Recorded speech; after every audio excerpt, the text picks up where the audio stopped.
우리 찾지 말고 여기서 살 만큼 살고 죽었쇼. 2021년 11월 7일 일요일 오후 3시 서울 강북의 한 요양원 앞 검은색 제네시스 한 대가 멈춰 섰습니다. 운전석에서 내린 50대 여성 김미영. 명품 코트를 입은 그녀가 뒷좌석 문을 거칠게 열었습니다. 엄마 내려요. 여기야. 78세 박순자 할머니가 떨리는 목소리로 물었습니다. 미영아, 여기가 어디니? 요양원이요. 엄마 치매 걸렸잖아요. 치매? 나 치매 아닌데. 의사 선생님이 그랬어요. 이제 혼자 못 사세요. 할머니가 딸의 손을 잡았습니다. 미영아, 나 집에서 살 수 있어. 제발. 김미영은 차갑게 손을 뿌리쳤습니다. 엄마, 우리 애들 수능 준비 중이에요. 집에서 어떻게 모셔요? 가스불이라도 잘못 건드리면 어쩌려고요? 요양원 직원이 다가와 할머니를 부축했습니다. 김미영은 짐 2개를 바닥에 내려놓고 차에 올랐습니다. 엄마, 여기서 편하게 지내세요. 나중에 올게요. 차 시동이 걸렸습니다. 할머니가 차를 향해 손을 흔들었습니다. 미영아, 미영아. 하지만 김미영은 뒤도 돌아보지 않았습니다. 차창을 내리더니 차가운 목소리로 소리쳤죠. 엄마, 여기서 잘 살다 죽으세요. 그리고 차는 떠났습니다. 요양원 입구에 홀로 남겨진 할머니. 눈물을 흘리며 떠나는 차를 바라봤습니다. 하지만 그 순간 할머니의 눈빛이 변했습니다.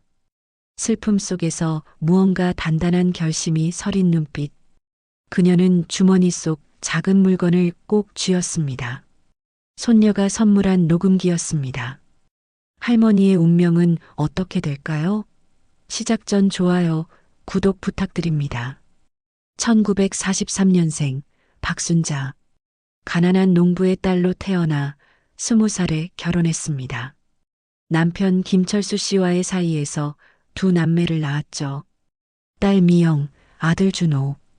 1987년 남편이 교통사고로 세상을 떠났습니다.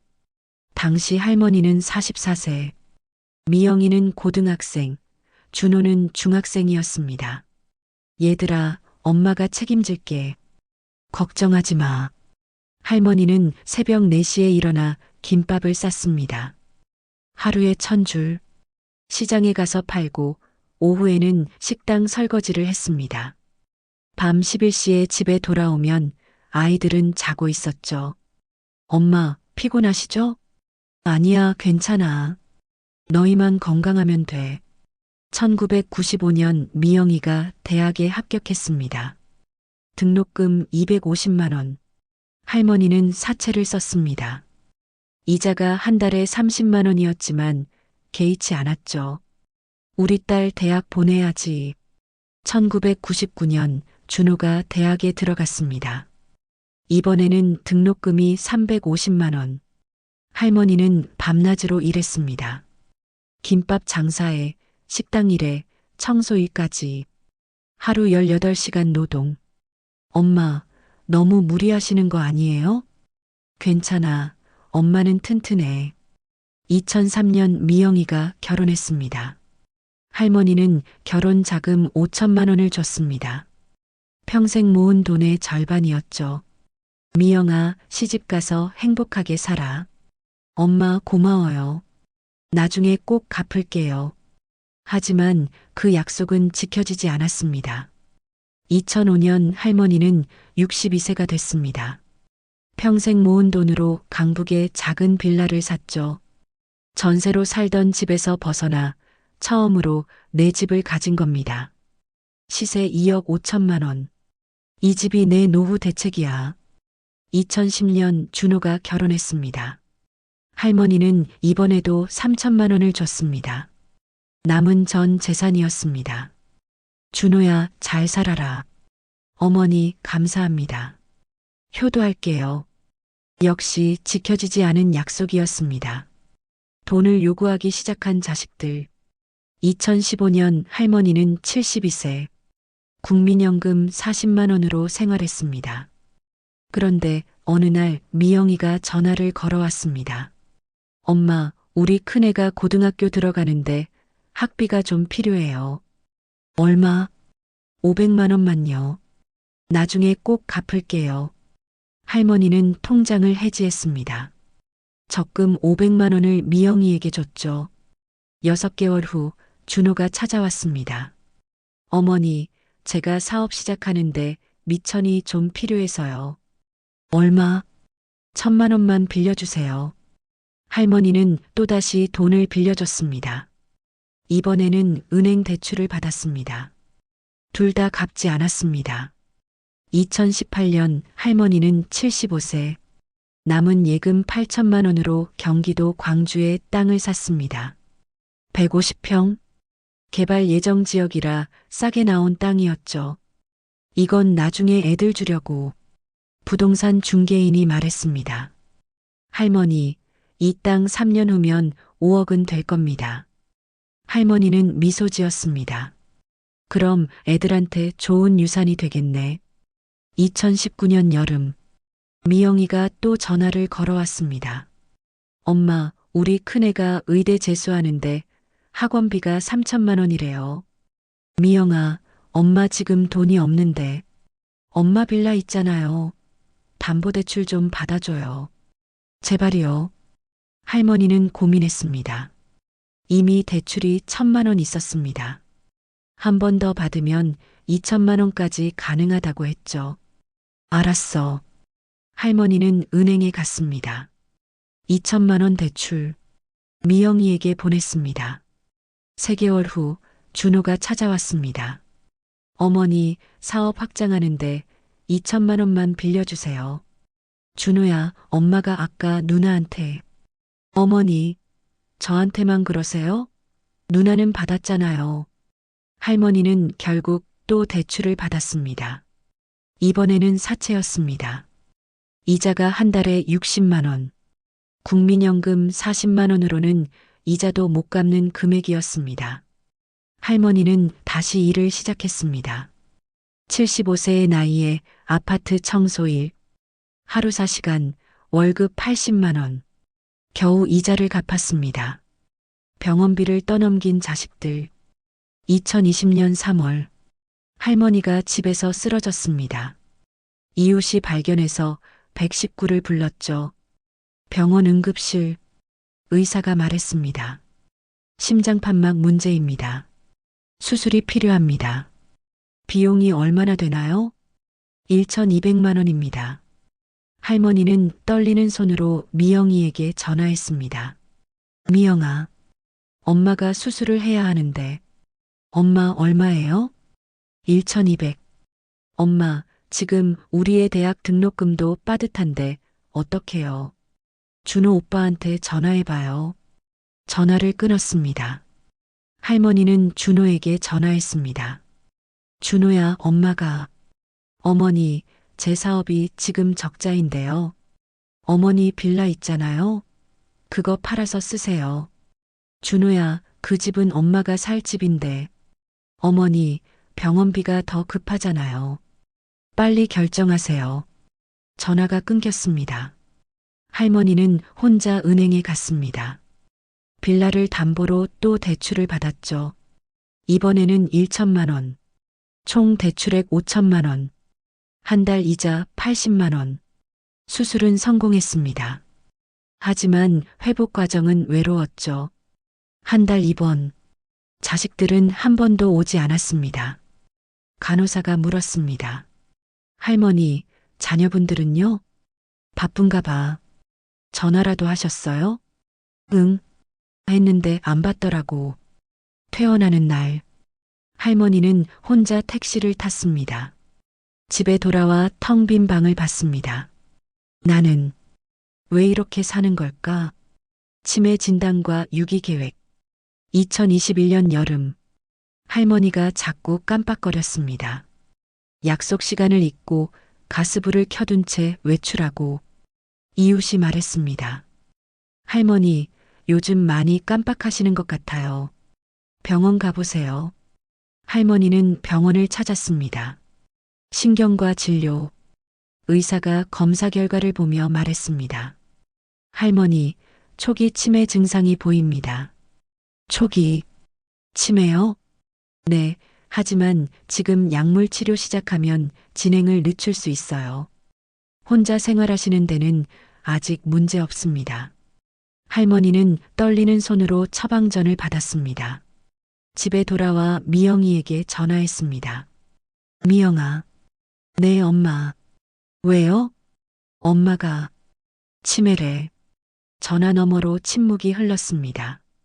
그리고 한숨 소리. 뭐? 치매요? 응. 의사가 초기 치매라고. 엄마, 그럼 요양원 가셔야겠네요. 요양원? 미영아, 의사가 아직 혼자 살 수 있대. 엄마, 우리 애들 수능 준비 중인데 집에서 어떻게 모셔요? 가스불이라도 잘못 건드리면 어쩌려고요? 미영아, 나 조심할게. 제발. 엄마, 제 말 들어요. 요양원이 좋아요. 거기 가면 밥도 주고 관리도 해줘요. 전화가 끊겼습니다. 그날 밤 미영이는 준호에게 카카오톡을 보냈습니다. 오빠, 엄마 치매 걸렸대. 요양원 보내야 할 것 같아. 진짜? 심한 거야? 의사가 초기래. 근데 우리가 모실 수는 없잖아. 그래, 맞아. 비용은 어떻게 해? 반반하자. 어차피 엄마 재산 있으니까 나중에 그걸로 정산하면 돼. 엄마 재산이 정확히 얼마야? 빌라 2억 5천, 땅이 지금 시세로 5억 정도 될걸? 개발되면 10억도 넘을 거래. 오케이. 빨리 진행해. 알았어. 내가 요양원 알아볼게. 미영이는 인터넷을 검색했습니다. 저렴한 요양원, 요양원 비용. 가장 싼 곳을 찾았습니다. 월 70만 원. 이 정도면 되겠네. 반반하면 35만 원씩. 그녀는 요양원에 전화를 걸었습니다. 여보세요? 어머니 입소 상담 받고 싶은데요.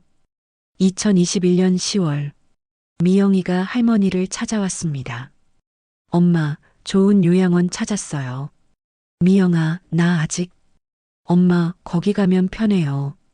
밥도 주고 친구들도 사귀고 혼자 사는 것보다 훨씬 나아요. 정말 꼭 가야 해? 네, 엄마를 위해서예요. 할머니는 고개를 숙였습니다. 알았어. 입소일은 11월 7일로 정해졌습니다. 그 전날 밤, 손녀 수진이가 할머니를 찾아왔습니다. 할머니, 수진아, 왜? 할머니, 이거 드릴게요. 작은 MP3 플레이어와 녹음기. 할머니 심심하실 때 이걸로 노래도 듣고 할머니 목소리도 녹음해 보세요. 추억 남기는 거예요. 할머니는 손녀를 꼭 안았습니다. 고맙다, 수진아. 넌 정말 착하구나. 할머니, 제가 자주 찾아뵐게요. 하지만 수진이도 그 후 한 번도 오지 않았습니다. 미영이가 막았던 겁니다. 수진아, 할머니 치매 걸리셨어. 너 보면 헷갈려 하실 수 있으니까 가지 마. 2021년 11월 7일 오후 4시 할머니가 요양원 방에 들어갔습니다.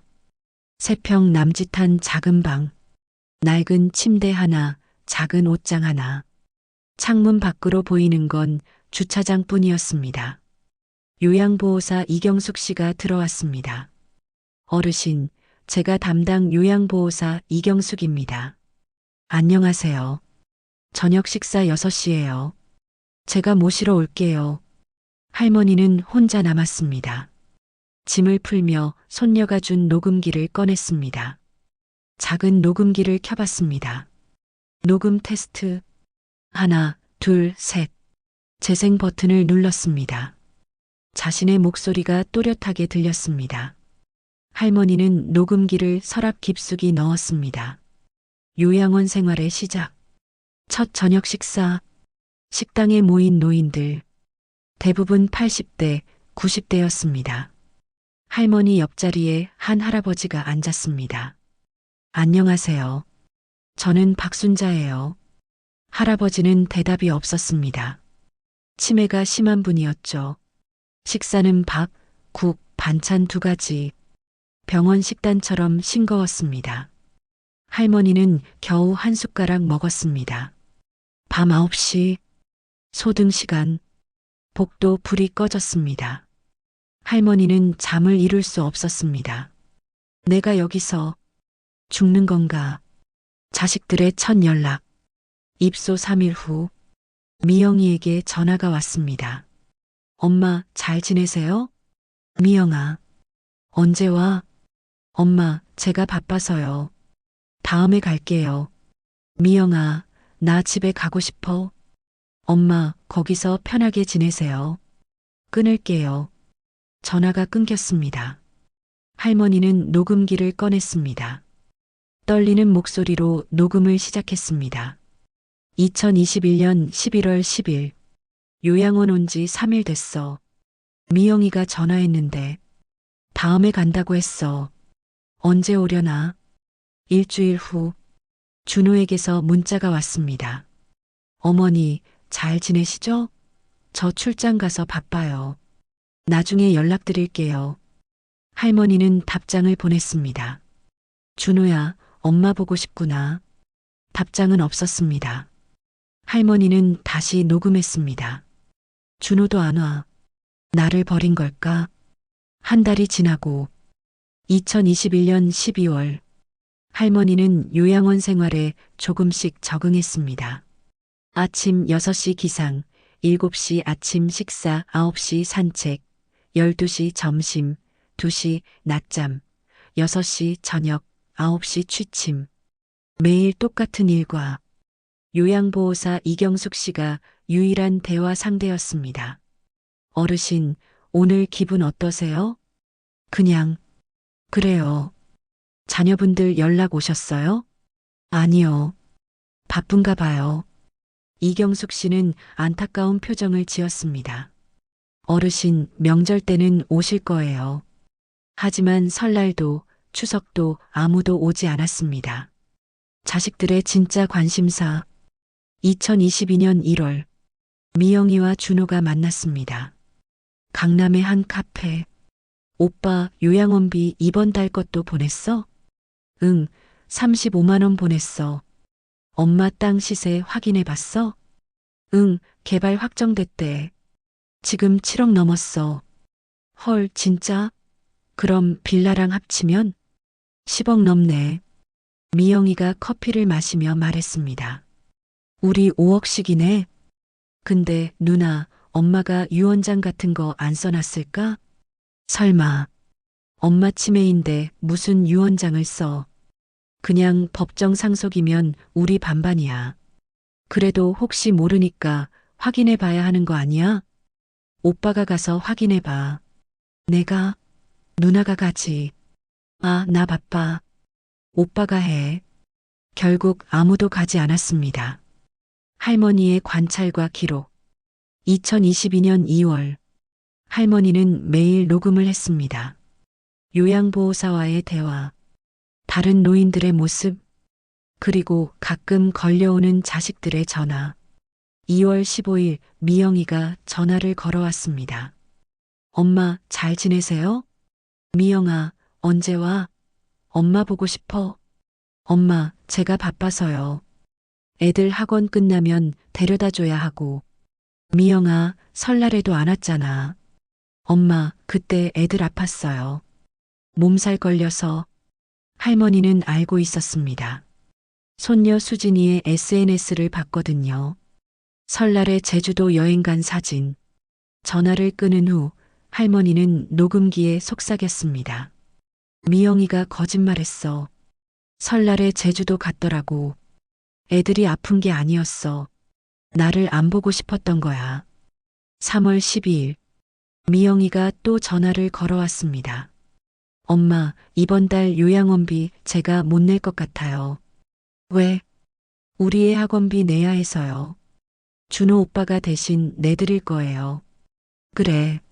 전화를 끊고 할머니는 손녀 수진이의 SNS를 봤습니다. 백화점에서 명품 가방 산 사진. 가격표가 보였습니다. 500만 원. 할머니는 녹음했습니다. 미영이가 요양원비 70만 원은 못 낸다고 했어. 학원비 때문이래. 근데 500만 원짜리 가방은 샀더라고. 준호의 거짓말. 2022년 6월.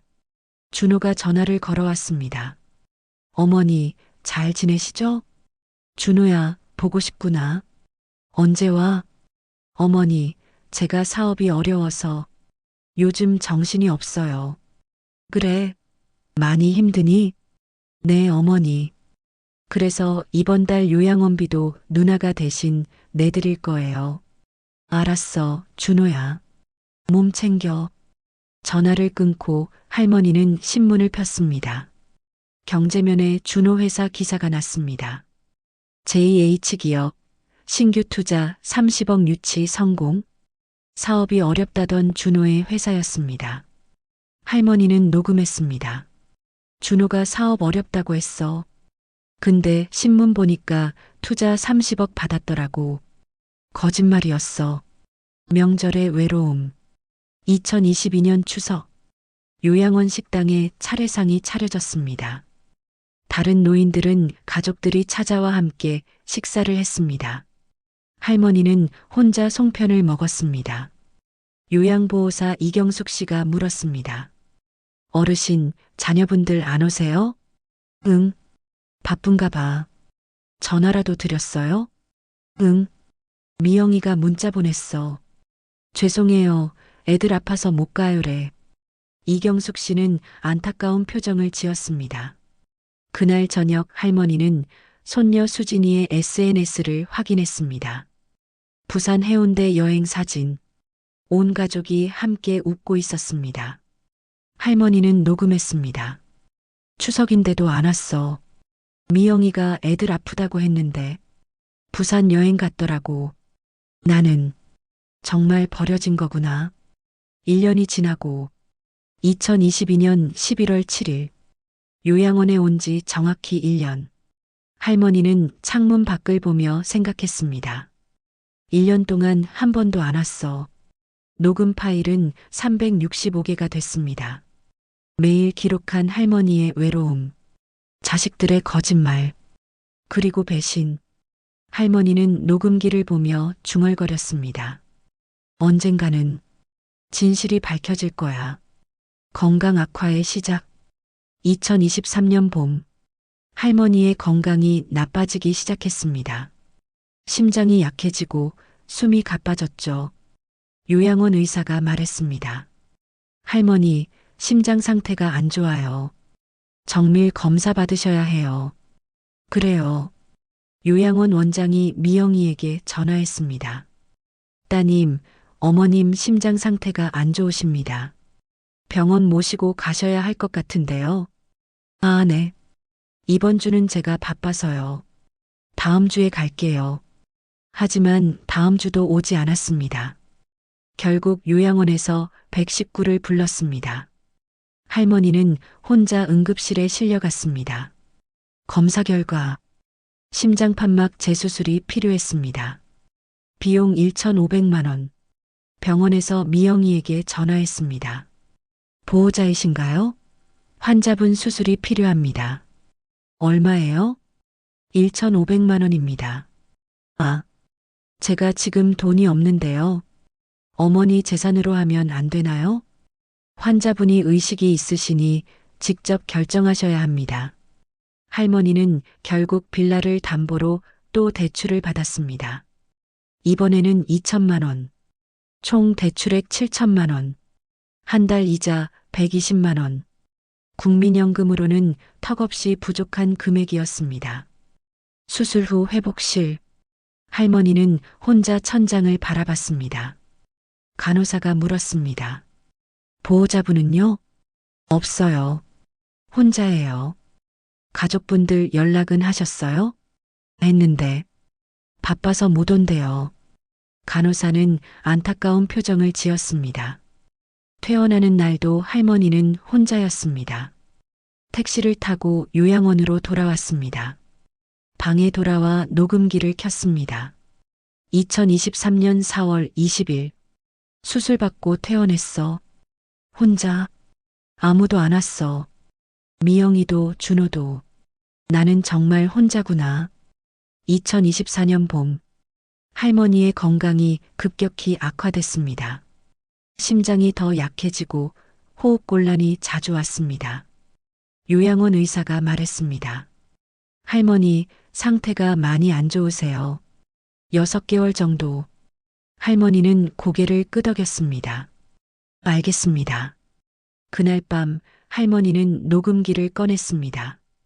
지금까지 모은 녹음 파일 2년 8개월치 총 1,000개가 넘었습니다. 할머니는 마지막 녹음을 시작했습니다. 2024년 5월 1일. 의사 선생님이 그러시더라고. 6개월 정도 남았다고. 나는 이제 정말 떠나는구나. 미영아, 준호야. 엄마가 마지막으로 할 말이 있어. 변호사를 찾다. 2024년 6월. 할머니가 요양보호사 이경숙 씨를 불렀습니다. 이 선생님. 네, 어르신. 저 변호사 선생님 좀 만나고 싶은데. 변호사요? 무슨 일이세요? 유 원장. 쓰고 싶어서요. 이경숙 씨는 놀랐습니다. 어르신, 자녀분들한테 말씀하셨어요? 아니요. 비밀로 하고 싶어요. 알겠습니다. 제가 연락드릴게요. 3일 후. 박성민 변호사가 요양원을 찾았습니다. 40대 후반의 남성. 할머니의 방에 들어왔습니다. 안녕하세요, 할머니. 박성민 변호사입니다. 선생님, 감사합니다. 어떤 일로 저를 찾으셨나요? 할머니는 서랍에서 작은 USB를 꺼냈습니다. 이 안에 녹음 파일이 있어요. 1,095개. 제가 2년 8개월 동안 기록한 거예요. 변호사가 USB를 받았습니다. 무슨 내용인가요? 제 자식들이 저를 어떻게 대했는지 전부 기록했어요. 할머니는 천천히 이야기했습니다. 요양원에 유기된 일, 3년 동안 한 번도 찾아오지 않은 일, 거짓말한 일들. 변호사는 조용히 들었습니다. 할머니, 유언장을 어떻게 작성하고 싶으신가요? 제 재산 전부 요양원에 기부하고 싶어요. 자녀분들께는요? 법에서 정한 최소한만, 유류분만 주세요. 변호사가 물었습니다. 할머니, 정말 이렇게 하실 겁니까? 자녀분들과 화해는 생각 안 하시나요? 할머니는 고개를 저었습니다. 3년 동안 기회를 줬어요. 단 한 번이라도 찾아왔으면 용서했을 거예요. 하지만 한 번도 안 왔어요. 진심을 보였으면 했는데 끝까지 돈만 생각하더라고요. 알겠습니다. 유언장 작성해 드리겠습니다. 유언장 작성. 2024년 7월 15일. 변호사가 유언장 초안을 가져왔습니다. 할머니는 천천히 읽었습니다. 유언자 박순자는 정신이 온전한 상태에서 다음과 같이 유언한다. 제1조. 본인의 전 재산은 다음과 같이 처분한다. 강북 빌라 시세 3억 2천만 원. 경기도 광주 토지 시세 8억 원. 예금 및 적금 2억 원. 총 13억 2천만 원. 제2조. 상기 재산 중 12억 원은 은혜요양원에 기부한다. 용도 무연고 노인 지원기금. 제3조. 자녀 김미영, 박준호에게는 법정 유류분만 지급한다. 각 6,600만 원씩 총 1억 3,200만 원. 제4조. 본 유언에 대해 자녀들이 이의를 제기하거나 법적 분쟁을 시도할 경우 첨부된 녹음 파일 1,095개를 언론에 공개한다. 제5조. 본 유언장은 본인 사망 후 49제가 끝난 다음 날 공개한다. 할머니는 눈물을 흘리며 서명했습니다. 이게 내가 자식들에게 줄 수 있는 마지막 교훈이네요. 변호사가 할머니의 손을 잡았습니다. 할머니, 후회 없으시겠습니까? 없어요. 저는 진실을 남기고 싶어요. 마지막 녹음. 2024년 8월 1일. 할머니가 마지막 녹음을 했습니다. 숨소리가 거칠었습니다. 미영아, 준호야. 이 목소리를 듣고 있다는 건 엄마가 세상을 떠났다는 뜻이겠지. 엄마는 너희한테 할 말이 많았어. 근데 살아생전엔 못했어. 너희가 무서웠거든. 엄마를 버릴까봐. 아, 이미 버렸구나. 요양원에. 2021년 11월 7일. 너희가 엄마를 요양원에 데려왔을 때 미영이 내가 차에서 전화하는 소리 들었어. 오빠, 엄마 요양원 입소 완료. 비용은 반반. 엄마 재산 나중에 팔아서 정산하자. 그때 알았지. 아, 얘들이 엄마 재산을 노리는구나. 엄마는 너희가 궁금했어. 내 재산이 얼마나 되는지. 알려줄게. 강북 빌라 3억 2천만 원. 경기도 땅 8억 원. 예금 2억. 합계 13억 2천만 원. 너희가 기대했던 것보다 많지? 근데 말이야. 이 돈 너희 거 아니야. 엄마는 이미 유언장을 작성했어. 전 재산을 요양원에 기부한다. 왜냐고? 너희는 엄마를 사랑한 게 아니라 돈을 사랑했으니까. 진짜 사랑은 함께 있어주는 거야. 전화 한 통, 방문 한 번. 그게 돈보다 귀한 거야. 엄마는 너희를 미워하지 않아. 그냥 슬퍼. 내가 평생 사랑한 아이들이 날 이렇게 대한다는 게 엄마가 죽고 나서야 이 녹음을 듣겠지. 그때 후회하지 마. 이미 늦었어. 마지막으로 엄마는 너희를 사랑했어. 끝까지. 그게 더 슬프네. 안녕. 녹음이 끝났습니다. 할머니의 마지막. 2024년 8월 23일 새벽 4시 17분. 할머니가 조용히 눈을 감았습니다. 향년 81세. 요양보호사 이경숙 씨가 발견했습니다. 어르신, 어르신. 하지만 할머니는 이미 떠나셨습니다. 평화로운 얼굴이었습니다. 이경숙 씨는 울었습니다.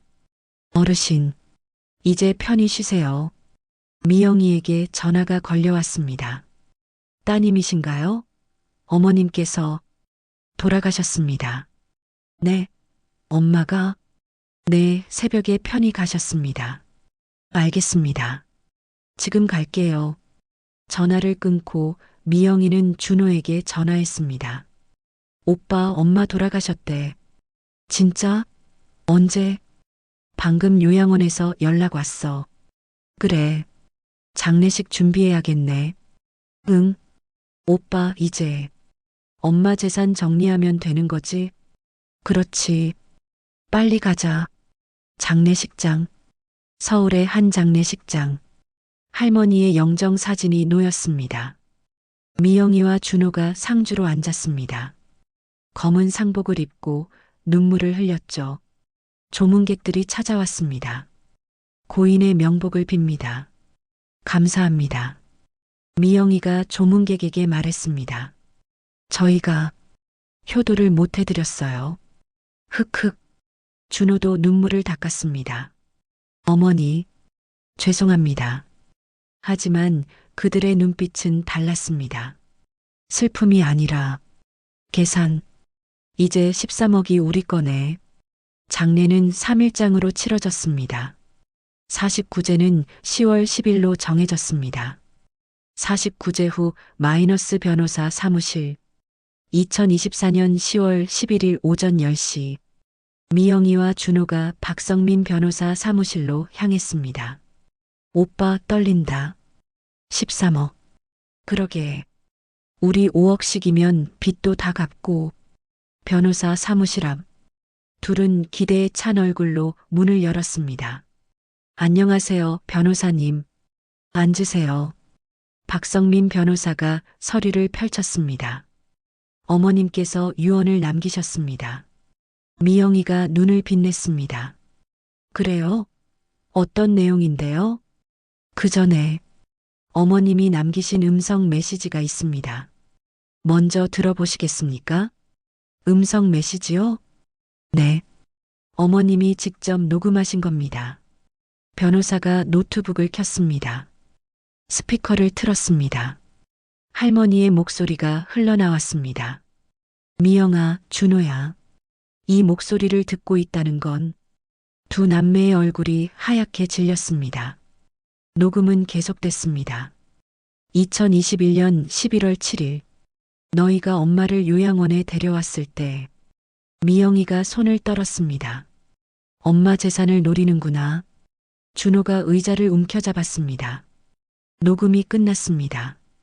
정적이 흘렀습니다. 준호가 버럭 소리쳤습니다. 이게 무슨 소리야? 엄마가 치매 걸리셨잖아.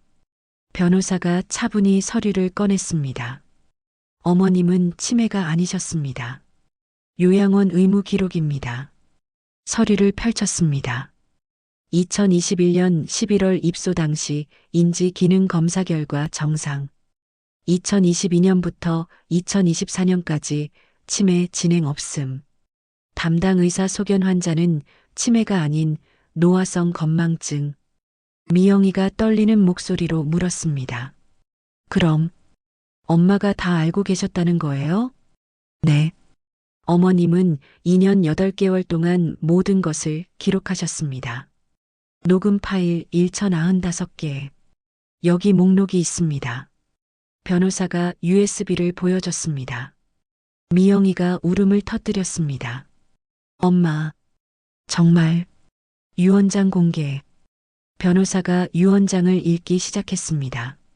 유언자 박순자는 정신이 온전한 상태에서 다음과 같이 유언한다. 전 재산 13억 2천만 원 중 12억 원은 은혜 요양원에 기부한다. 뭐? 준호가 벌떡 일어났습니다. 자녀 김미영, 박준호에게는 법정 유류분 각 6,600만 원만 지급한다. 이건 말도 안 돼. 법적으로 유류분 청구할 거야. 변호사가 조용히 말했습니다. 가능합니다. 하지만 그 순간 어머님의 녹음 파일 1095개가 모두 언론에 공개됩니다. 뭐? 3년 동안의 기록. 어머님을 방치한 내용, 거짓말한 내용, 재산을 노린 대화. 모두 공개됩니다. 선택하시겠습니까? 미영이가 무릎을 꿇었습니다. 엄마, 미안해요. 하지만 이미 늦었습니다. 2024년 10월 15일, 미영이와 준호는 결국 유언장을 수용했습니다. 각자 6,600만 원씩, 총 1억 3,200만 원. 나머지 12억은 요양원으로. 미영이가 변호사에게 물었습니다. 변호사님, 엄마가 정말 우릴 미워하셨나요? 변호사가 봉투 하나를 꺼냈습니다. 어머님이 마지막으로 남기신 편지입니다. 편지를 펼쳤습니다. 미영아, 준호야. 엄마는 너희를 미워하지 않아. 그냥 슬퍼. 엄마가 원했던 건 돈이 아니라 사랑이었어. 전화 한 통, 방문 한 번. 그게 13억보다 귀했어. 엄마는 끝까지 너희를 사랑했어. 부디 이 일로 교훈을 얻길 바란다. 사랑하는 사람에게는 돈이 아니라 시간을 줘라. 엄마가. 미영이와 준호는 소리내어 울었습니다. 기부금 전달식. 2024년 11월 1일 은혜 요양원에서 기부금 전달식이 열렸습니다. 12억 원. 요양원 원장이 기자회견을 했습니다. 박순자 어르신은 생전에 말씀하셨습니다. 나처럼 버림받은 노인들이 너무 많아요. 이 돈으로 그분들을 도와주세요. 어르신의 뜻을 받들어 박순자 장학기금을 만들겠습니다. 무연고 노인들의 의료비와 생활비를 지원하겠습니다. 언론이 이 소식을 대대적으로 보도했습니다. 13억 유산 요양원 기부한 할머니. 자식들은 3년간 방치. 기사가 나가자 댓글이 쏟아졌습니다. 자식들 정말 최악이네. 부모님 소중히 모셔야 해요. 눈물 나네요. 미영의 몰락. 미영이에게 돌아온 건 비난이었습니다. 학부모 모임에서 퇴출됐습니다. 엄마를 요양원에 버렸다며 3년 동안 한 번도 안 갔다고? 우리 애들이랑 어울리지 마세요. 남편과도 갈등이 생겼습니다. 당신 때문에 우리 가족이 망신당했소. 여보, 나도. 이혼합시다. 2025년 1월. 미영이는 이혼했습니다. 혼자가 됐습니다. 받은 6,600만 원으로 작은 원룸을 얻었습니다. 매일 엄마 생각에 울었습니다. 엄마, 미안해요. 정말 미안해요. 준호의 파탄. 준호도 비슷했습니다. 회사에서 소문이 퍼졌습니다. 팀장님이 어머니를 요양원에 버렸다며? 효도도 못하는 사람이 무슨 팀장이야? 인사평가에서 최하점. 승진 탈락. 아내가 말했습니다. 당신 나중에 나한테도 그럴 거예요? 여보, 아니야. 믿을 수 없어요. 이혼해요. 준호도 이혼 위기에 놓였습니다. 받은 6,600만 원으로 빚을 갚았지만 마음은 텅 비었습니다. 남매의 결별. 2025년 3월. 미영이와 준호가 마지막으로 만났습니다. 오빠, 우리 왜 이렇게 됐을까? 누나가 먼저 요양원 보내자고 했잖아. 오빠가 재산 타령하며 부추겼잖아. 누나도 똑같았어. 둘은 서로를 원망했습니다. 그리고 연락을 끊었습니다. 손녀의 증언. 할머니 일주기. 손녀 수진이가 요양원을 찾았습니다. 박순자 추모 공간. 할머니 사진이 놓여 있었습니다. 수진이가 눈물을 흘렸습니다.